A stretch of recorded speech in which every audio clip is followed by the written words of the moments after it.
अगर आप भी परेशान हैं सिस्टम स्लो होने की वजह से तो आप अपना टास्क मैनेजर ओपन करें और इसमें परफॉर्मेंस में आए तो आप देखेंगे कि जो आपका रैम का कैशे है वो ज़्यादा यूज़ हो रहा है। तो अब इसके लिए आपने क्या करना है, आपने गूगल पे चले जाना है और आपने रैम मैप सर्च कर लेना है और आपने रैम मैप को डाउनलोड कर लेना है। जब भी डाउनलोड हो जाए तो आपने इसको एक्सट्रैक्ट कर लेना है और इसको आपने ओपन कर लेना है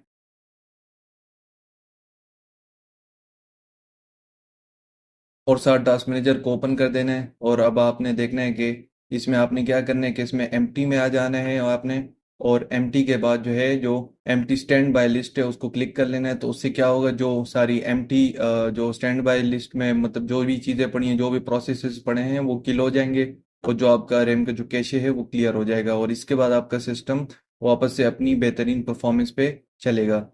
सो ऐसी मज़ीद वीडियोज़ के लिए हमारे चैनल को सब्सक्राइब करें।